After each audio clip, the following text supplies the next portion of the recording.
A river on the brink of washing away homes has residents in Bath, St. Thomas living in fear.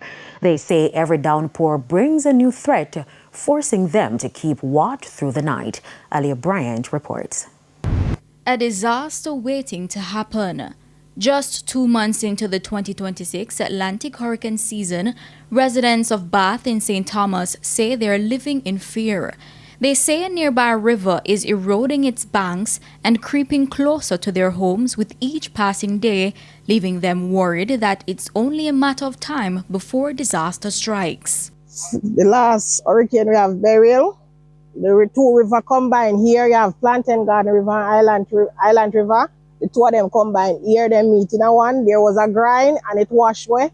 And now the water start come over and we. All of there so was land. See Aki tree lay down in the water. The whole of the grind are tear away. And when the rain comes, their nights aren't spent resting. Instead, they work a self-imposed graveyard shift, keeping a watchful eye on the river, fearing it could burst its banks at any moment. We don't sleep at night time. Once the rain start fall hard, we have to sit up and watch the water.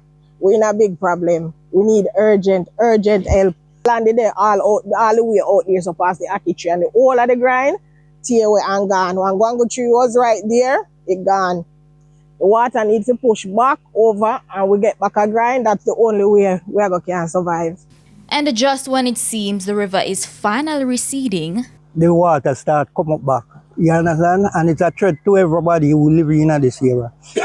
You understand? Take for instance, the road reached to half. We see nobody represent this area come around. Since then, their cries have been heard. A tractor has since been dispatched by the National Works Agency NWA to help clear the river channel as work continues to find a long-term solution. Alia Bryant, TVJ News. Patrons are being promised additional comfort when using the Denbigh Agriculture Showgrounds over the next 3 days. The organizers say a long-time sewage issue at the facility has been fixed for this year's show. The 72nd annual Denbigh Agricultural Show started the state agricultural sector. Add to that the ongoing squeeze from the drought. But the Clarendon JAS leadership says farmers have pulled through. The display is going to be affected by the volume of the produce. Quality of the produce will not be affected because what we're getting is the best of the best from the parish on display here for the Denbigh Agricultural Show. Really appreciate what we have seen from the vendors and the persons that are displaying their wares. Here today, the preparation, as I say, it's going very, very well, and we're expecting a very exciting educational show for all the patrons that will be coming in. In 2024, the event was reduced from 3 days to a 1-day staging due to the effects of Hurricane Beryl. Some stakeholders had suggested a similar 1-day event this year due to the fallout from natural disasters. The one-day format of the show was after Beryl, and that served its purpose.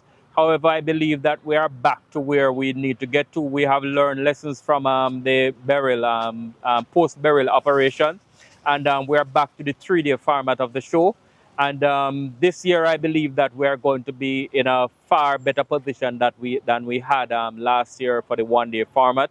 Patrons, in the meantime, are being promised improvements at the Denbigh Showgrounds following upgrades to the facility's infrastructure. We have also done work to treat with the waste disposal, wastewater disposal. All of those were put in many months ago before the show. We had persons here working on the ground, putting in systems to ensure that we don't have the regular pooling of water and wastewater that used to happen before. We will not have any situation this year of raw sewage running anywhere on the Denbigh Showground. And so, it is just a tremendous time, and we are moving to modernize the showground. We are moving to get the showground to a first world operation. Halshane Burke, TVJ News. Thank you, Alshane. It's now time for a break here on the Midday News. Do stay with us. More stories when we return.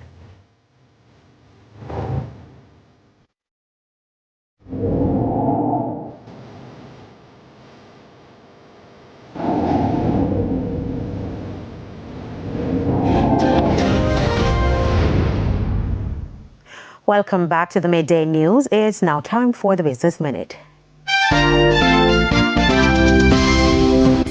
The Ministry of Finance yesterday launched the Go JEP 2.0, an upgraded version of the government electronic procurement system to make it easier for small and medium-sized businesses to compete for public contracts. The platform is expected to improve access to government procurement opportunities while providing better data on procurement timelines, competition, and participation by micro, small, and medium-sized enterprises. The government spends approximately $470 billion each year on goods, services, and works from the private sector. However, Finance Minister Favour Williams says despite the size of that market, only about 1% of government contracts currently go to micro, small, and medium-sized enterprises. Further afield, Amazon says it's received around $600 million in tariff refunds and it may send some of that money to its customers. Earlier this year, the Supreme Court ruled many of the Trump administration's tariffs were illegal. The global online retailer was among the many companies to apply for refunds. Amazon finance chief says the company intends to reimburse shoppers if possible. Refunds will be issued automatically if Amazon can trace specific import charges to an individual order. In many cases, third-party sellers on the platform paid the tariffs, which could make the process more complicated. And that's it for the Business Minute. I'm Antonia Atkinson. Thank you, Antonia. Time now for the top stories from around the world. In the region, police in Barbados are warning the public about counterfeit U.S. currency being circulated across the island. The alert comes as commercial activity increases during the crop-over season, back-to-school shopping, and the lead-up to Christmas. Authorities are urging businesses, vendors, taxi operators, and consumers to carefully check banknotes for suspicious features. Anyone who counterfeit note is being urged not to use it, but instead preserve it and report it to the nearest police station. And on the international scene, the Ebola outbreak in the Democratic Republic of Congo is now the second largest ever recorded.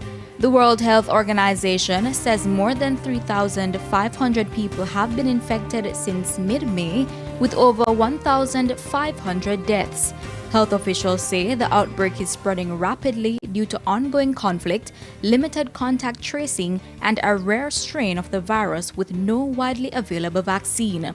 Clinical trials for new vaccines and treatments are underway, while U.S. health officials say the risk of Ebola spreading to the United States remains very low.